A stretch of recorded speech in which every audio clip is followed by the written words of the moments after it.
खुलुमबाय स्टुडिअ दङ आं राजिब बसुमतारी आरो बे समाव बनसुनि बारग' आफादगिरि बनजित मनजिल बिथाङा माखासे गुन्दा बाहायनानै मनन्जय दैमारि बिथांखौ गाग्लोबनायनि अजद दैखांदों। बे समाव मनन्जय दैमारि बिथाङा थारैनो मा जादों बनसुनि गेजेराव, थारैनो बनसु आफादा खावनै जाबाय नामा, बनजित मनजिलनि मोनसे लोगोसे मनन्जय दैमारि बिथांमोननि मोनसे बनसु जाबाय नामा, बेयो गोबां बे समाव बनसुनि गेजेराव गावजों गाव दान्थे बिदान्थेया बारानिफ्राय बारा जानायखौ बे समाव नुनो मोननाय जादों। आरो बेनि गेजेरावनो मनन्जय दैमारि बिथाङा बनसुनि बारग'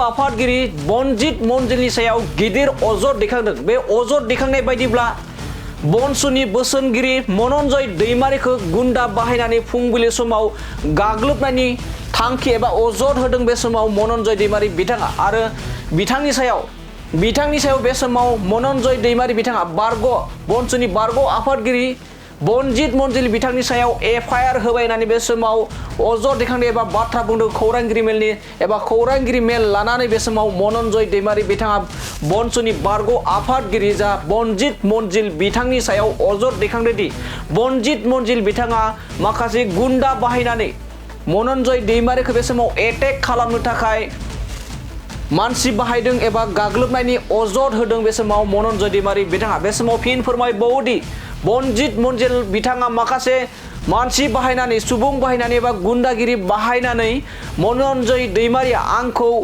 एटेक खालामनो नागिरदों एबा गाग्लोबदों होननानै बे समाव मनन्जय दैमारि बिथाङा अजद दैखांदों बनजित मनजिल बिथांनि सायाव। दानिया फैदों बिदिब्ला बनजित मनजिल बिथाङा माबोरै मानसि बाहायनानै मनन्जय दैमारि बिथांखौ गाग्लोबदों होननानै बिथाङा अजद दैखांदों। बिथांनि जा अजद, बे अजदखौ जों नोंथांमोननि गेजेराव लानानै फैदों।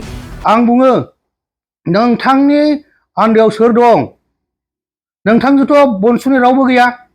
बनसुनि नोंजों सानैल' दं, सानैल' मानसि दं नोंजों।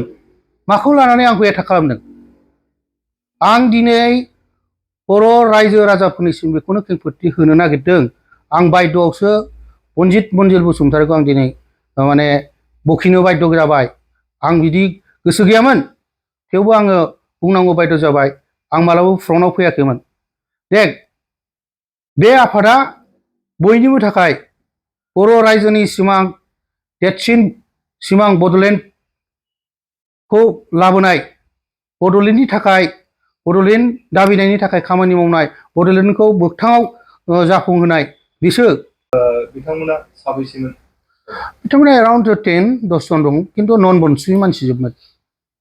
बिथाङा बेहाय सानै दं, बनसुनि मानसिफ्रा सानैल' दं जाय एक्सपेल जादों।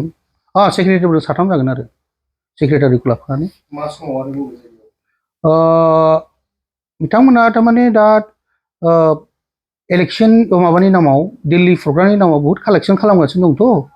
दा बेहाय बिसोर प्रकाश बसुमतारी सारनाव थांदोंमोन इएमनाव, होमबा आंबो थांनायाव बाहाय थांदों आरो बाहाय एथ' लासिंसिं खालामदों आंखौ जे बेखौ हमलायबावदों आंखौ। बेखौ हम आरे आंखौ दिनैसिम रावबो बिदि होननानै पावारानो गैया। बेखौ हमलाय, आं दा मा दाय मावदों? आंनि गारियाव एटाक खालामदों। बे आरोखि। दा आं सोर? बुंनो थाङोबाथ' आं नोंथांखौ बुहुत एलिगेसन होनो हायो। नों बबेनिफ्राय एथ' पावार मोनखो? बेखौ बेखौ हमलाय होनलायनाय। आं जाहाथे नांलाय खमलाया बाराया, मालायनि न', इएमनि न' जाहाथे होननानै आं बुजिनानै आं ओंखारबोदों। बेबायदि होननायाथ' थिग जायाखै। बेखौ हम। बाप नोङो बबेनिफ्राय एथ' पावार मोनदों? नोंजों सोर दं बेकग्राउन्डआव? आंनो बेखौ नांगौ। आंनि रिपर्ट आंनाव दंजोबो, बनजितआ मा मावगासिनो दं। खिन्थु आं बुङाखै। 2 मास उनाव रिपर्टआ फैगोन। आं मिथिगौ बबे लामाजों थांगासिनो दं, खिन्थु आं खेंफोरथि होआखै। रिपर्टआ फैजोबनानै दं, मिथिगोन बबे लामाजों थांगासिनो दं। रायजो राजा नुनो मोनगोन आरो। बिसोरनि एगेन्सि पुलिस थानायाव एफआइआर?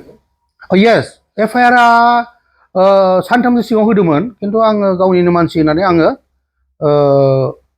माबाफिनदों, माने बोखांना लाफिनदोंमोन आङो एक्सन दाला होननानै बुंहरदों। थारमाने थ्रेटेनिं टाइप बहुदथा मेसेज फैबाय थादोंथ', आं होनानै दोनदोंमोन आरो एराउन्ड 6 तारिखआव होदोंमोन आं।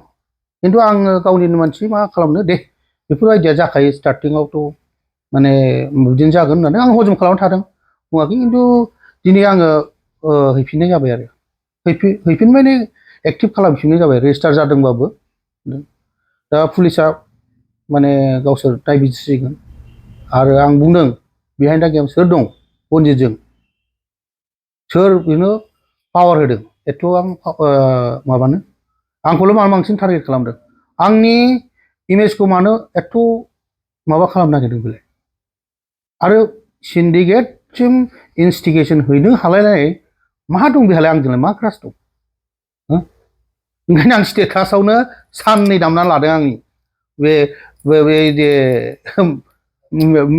माखौ दा मिडियासो उल्था आंनो फन हरदों हाब नोंथाङा बुहुद दमदार मानसि दायानो गैयाबा आं दामनो हायो स्टेटासआव होनानै लाबाय होननानै बुंहरदों आंखौ